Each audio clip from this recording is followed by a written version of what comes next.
देशात आता फक्त 5 आणि 18% जीएसटी स्लॅब असणार। उद्यापासून जीएसटीचे नवे दर लागू होणार। पंतप्रधान मोदींकडून देशवासियांना नवरात्रीचं गिफ्ट। जीएसटी कमी झाल्यामुळे सर्वसामान्यांच्या खर्चात बचत होणार। घर, TV, fridge, car, bike, hotel स्वस्त होणार।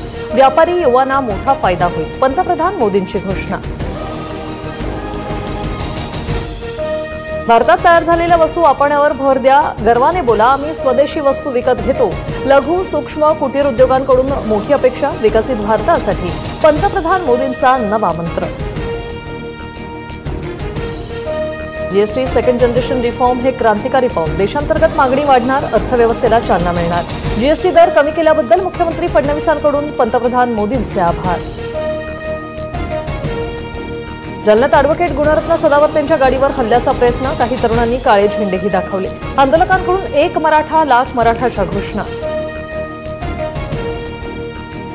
ते जरांगेंचे दलाल, अतिरेकी विचारांचे लोक, अशा हल्ल्याने मला थांबवू शकत नाही। जालन्यातील हल्ल्यानंतर गुणरत्न सदावर्ते यांची प्रतिक्रिया। लक्ष्मण हाकेंच्या संदर्भात ऑडिओ क्लिप व्हायरल। हाकेंना पैशांची ऑफर। ड्रायव्हरचा यूपीआय देताच तरुणाने हाकेंची लाच काढली। तर मी लाचखोर असल्यास जेलमध्ये टाका, हाकेंचं स्पष्टीकरण। हाकेंना बदनाम करण्यासाठी षडयंत्र। हाकेंनी स्वतःहून पैसे मागितले नाही। विजय वडेट्टीवारांकडून लक्ष्मण हाकेंची पाठराखण।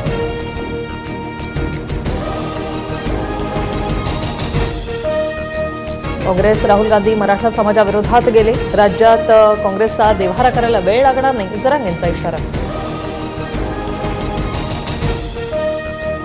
बावनकुळेंनी जीआर रद्द करण्यासाठी पुढे पाऊल टाकावं, अन्यथा ओबीसींची पिढी उद्ध्वस्त होईल, वडेट्टीवारांचं विधान। तर वडेट्टीवारांनी ओबीसी समाजाच्या नावाने दुकान मांडले, बावनकुळेंची टीका।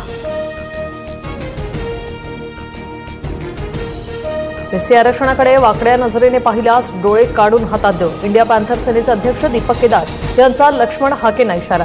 तर पुन्हा भीमा कोरेगावचा इतिहास घडेल म्हणून सचिन खरातही आक्रमक। मी ब्राह्मण जातीचा, आम्हाला आरक्षण नाही हे परमेश्वराचे आमच्यावरील सर्वात मोठे उपकार। एखादा माणूस जातीमुळे नाही तर कर्तृत्वाने मोठा होतो, नितीन गडकरींचं वक्तव्य। विद्यमान आमदाराला 2 कोटी मिळतात, मी आमदार नसतानाही 20 कोटी निधी मिळतोय। माजी आमदार सदा सरवणकरांच्या वक्तव्यामुळे वादाची शक्यता। 20 कोटींचा निधी कोणत्या आधारावर मिळाला? ठाकरेंच्या शिवसेनेचे आमदार महेश सावंत यांचा सरवणकरांना सवाल। वैयक्तिक नाहीतर दादर माहीममधील अनेक प्रलंबित कामांसाठी विकास निधी मागून घेतोय। निधीमुळे विधानसभेतील जनतेचे प्रश्न सुटत असतील तर दुःख कसलं? समाधान सरवणकर यांचं सदा सरवणकरांवरील आरोपांना प्रत्युत्तर। स्थानिक स्वराज्य संस्थांच्या निवडणुकीसाठी 3 कोटींपर्यंत खर्च होतो। काही ठिकाणी जेवणावळीसाठी 100 बोकड कापावे लागतात। आमदार संजय गायकवाडांचं वक्तव्य वादात। संजय गायकवाड यांच्या पोटात होतं ते ओठात आलं, विजय वडेट्टीवारांची टीका। तर निवडणुकीसाठी बोकड देतो की देवाला देतो हे स्पष्ट करावं, महेश सावंतांचा सवाल।